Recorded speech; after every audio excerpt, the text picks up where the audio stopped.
The Nigerian Senate has passed the 2014 Nigerian Insurance Industry Reform Bill, a landmark legislation that consolidating and reforming the country's insurance sector. The bill's passage followed the presentation of a report by Senator Abiru Adetokunbo, chairman of the Committee on Banking, Insurance, and Other Financial Institutions, during Tuesday's plenary session. Senator Adetokunbo explained that the bill consolidates various existing laws, including the Insurance Act 2003, Marine Insurance Act, and Motor Vehicles Third-Party Insurance Act, among others.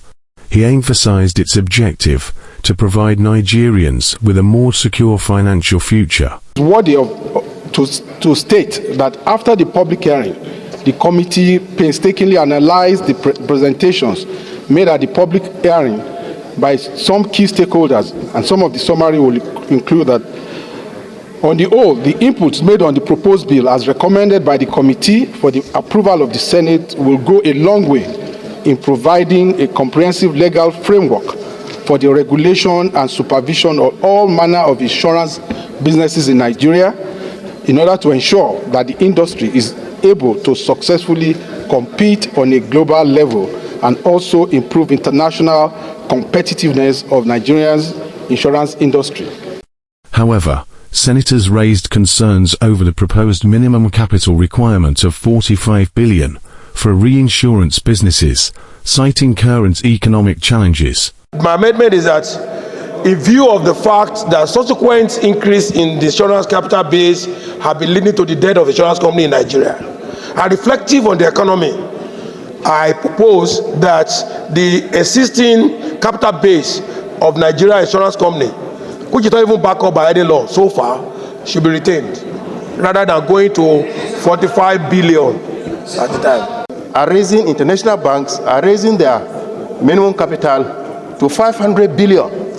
And we know in other jurisdictions, insurance companies actually own banks. So if we don't have fully capitalized insurance companies, then they will not be able to do the business. And talking about reinsurance companies, yes, we may have only one, Nigerian Re and African Re.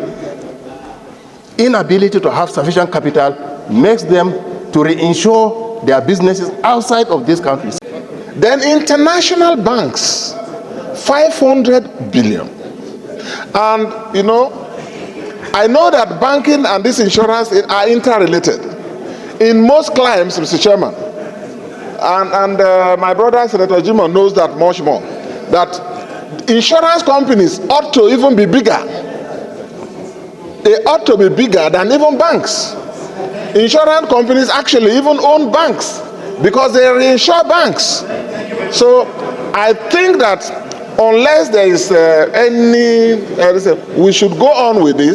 Ruling on the bill's passage, Deputy Senate President Jibrin Baram noted that it would revolutionize the insurance sector, creating a robust legal framework to bolster Nigeria's financial landscape. Laws of the Federation of Nigeria, 2004, the National Insurance Corporation of Nigeria Act Cap 54N, Laws of the Federation of Nigeria, 2004, the Nigerian Reinsurance Corporation Act Cap N131, Laws of the Federation of Nigeria 2004, to provide for a comprehensive legal and regulatory framework for insurance business in Nigeria and for related matters 2024, third reading taken and passed.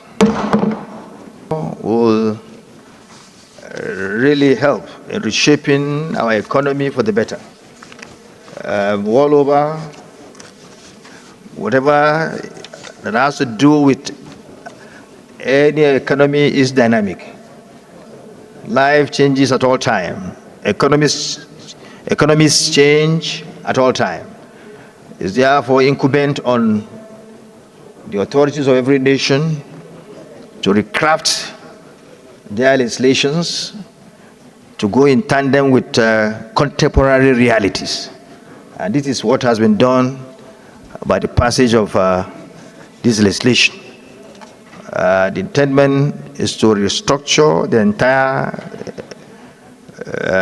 ecosystem, insurance ecosystem, in a way that it will go in tandem with contemporary happenings within our economy.